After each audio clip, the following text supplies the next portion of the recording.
Hi hello ನಮಸ್ತೆ ಯೋಗಿತಾ ಗೀತಾ ಬ್ಲಾಗ್ಸ್ಗೆ ಸ್ವಾಗತ. ಎಲ್ಲರೂ ಹೇಗಿದ್ದೀರಾ? ನೀವೆಲ್ಲರೂ ಚೆನ್ನಾಗಿದ್ದೀರಾ ಅಂತ ನಾನು ಅಂದ್ಕೊಂಡಿದ್ದೀನಿ.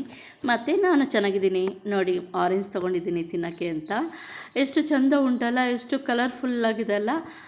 ಇದು ಎಲ್ಲರೂ ಇಷ್ಟಪಟ್ಟು ತಿನ್ನುವ ಹಣ್ಣು, ಹಾಗೇ ನೋಡೋಕ್ಕೂ ಅಷ್ಟೇ ಸೊಗಸಾಗಿದೆ, ಅಷ್ಟೇ ಬೆನಿಫಿಟ್ ಇದೆ ಗೊತ್ತಾ ಈ ಹಣ್ಣಲ್ಲಿ. ಇದು ಚಳಿಗಾಲದಲ್ಲಿ ಜಾಸ್ತಿ ಸಿಗುತ್ತೆ. ಈ ಸೀಸನಲ್ಲಿ ಸಿಗೋದು, ಚಳಿಗಾಲದ ಸೀಸನಲ್ಲಿ ಈ ಹಣ್ಣು ಸಿಗುತ್ತೆ.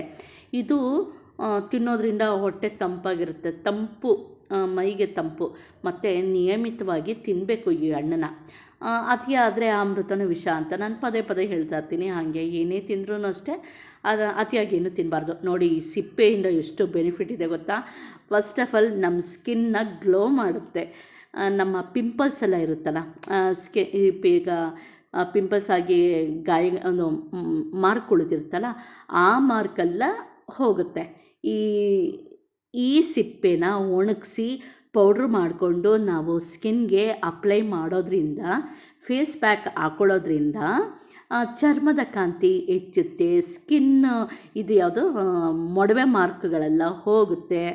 ನೋಡಿ, ಅಷ್ಟೆಲ್ಲ ಇದೆ ಬೆನಿಫಿಟು. ಆದರೆ ನನಗಾಗಿ ಬರಲ್ಲ. ನಾನೊಂದ್ಸಲಿ ಮಾಡ್ಕೊಂಡಿದ್ದೆ.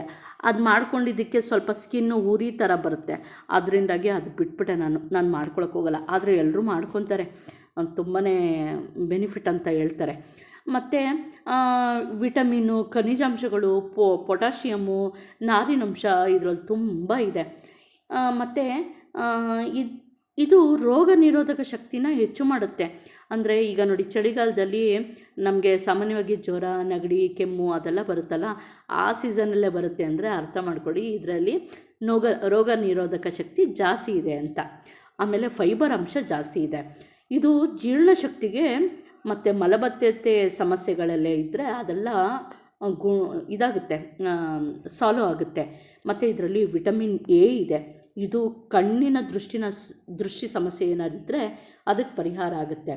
ಮತ್ತು ನಿಯಮಿತವಾಗಿ ಗರ್ಭಿಣಿಯರು ತಿನ್ನೋದ್ರಿಂದ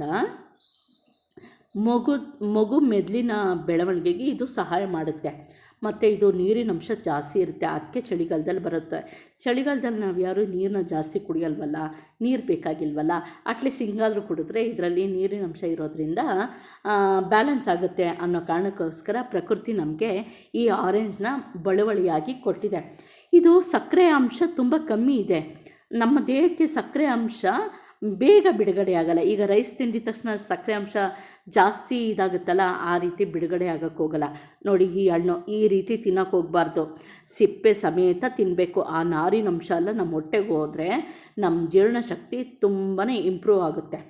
ಹಂಗೆ ಇದರಲ್ಲಿ ಸಕ್ಕರೆ ಪ್ರಮಾಣ ಕಮ್ಮಿ ಇದೆ. ಇದು ಡಯೆಟ್ ಮಾಡ್ತಾರಲ್ಲ ಅಂಥವ್ರಿಗೆಲ್ಲ ತುಂಬ ಬೆನಿಫಿಟ್. ಅಂಥವ್ರು ತುಂಬ ಚೆನ್ನಾಗಿ ಯೂಸ್ ಮಾಡ್ಕೊಬೋದು. ಆಮೇಲೆ ಹೃದಯ ಸಂಬಂಧಿ ಕಾಯಿಲೆನೂ ಅಷ್ಟೇ ವಾಸಿ ಆಗುತ್ತೆ ಗೊತ್ತಾ. ಅಬ್ಬಬ್ಬಾ, ನೋಡಿ ಎಷ್ಟು ಯೂಸ್ ಇದೆ ನಮಗೆ ಅಲ್ವಾ. ಪ್ರಕೃತಿ ನಮ್ಗೆ ಏನೆಲ್ಲ ಕೊಟ್ಟಿದೆ ಅಲ್ಲ, ಅದನ್ನು ನಾವು ಮಿತವಾಗಿ ಹಿತವಾಗಿ ಬಳಸ್ಕೊಂಡು ಹೋದರೆ ಎಲ್ಲ ಚೆನ್ನಾಗಿರುತ್ತೆ. ನೋಡಿ, ಗ್ಲಾಸಲ್ಲಿ ಉಪ್ಪು ಜೊತೆ ಚಾಟ್ ಮಸಾಲ ಹಾಕೊಂಡು ತಿಂದರೆ ಆಹಾ ಮಸ್ತಾಗಿರುತ್ತೆ. ಅದರ ಟೇಸ್ಟೇ ಬೇರೆ. ಈಗಲೂ ಬಾಯಲ್ಲಿ ನೀರು ಬರುತ್ತೆ. ಹಾಗಂತ ಉಪ್ಪನ್ನ ಜಾಸ್ತಿ ಹಾಕ್ಕೊಂಡು ತಿನ್ನಬೇಡಿ. ಉಪ್ಪು ಮತ್ತು ಸಕ್ಕರೆನ ಸ್ವಲ್ಪ ಆದಷ್ಟು ದೂರ ಇಟ್ಕೊಬೇಕು, ಇಲ್ಲ ಅಂದರೆ ನಮ್ಮ ಆರೋಗ್ಯನ ಹದಗೆಡಿಸ್ಬಿಡುತ್ತೆ. ಅದಕ್ಕೋಸ್ಕರ ಓಕೆನಾ. ಆಮೇಲೆ ಉಪ್ಪು ಜಾಸ್ತಿ ಹಾಕ್ಕೊಂಡ್ರೆ ಬಿ ಪಿ ಜಾಸ್ತಿ ಆಗಿಬಿಡುತ್ತೆ. ಹೀಗಂತ ಹೇಳ್ತಾ, ಮತ್ತು ಆರೆಂಜ್ ಬೆನಿಫಿಟೆಲ್ಲ ನನಗೆ ತಿಳಿದಷ್ಟು ಹೇಳಿದ್ದೀನಿ. ಮತ್ತು ಈ ವಿಡಿಯೋ ನಿಮಗೆ ಇಷ್ಟ ಆದಲ್ಲಿ ಲೈಕ್ ಮಾಡಿ, ಕಮೆಂಟ್ ಮಾಡಿ, ಹಾಗೆ ಶೇರ್ ಮಾಡಿ, ಹಾಗೆ ಸಬ್ಸ್ಕ್ರೈಬ್ ಕೂಡ ಮಾಡಿ. Thank you so much. ಇಲ್ಲಿಗೆ ಈ ವಿಡಿಯೋನ ಎಂಡ್ ಮಾಡ್ತಾಯಿದ್ದೀನಿ. Thank you.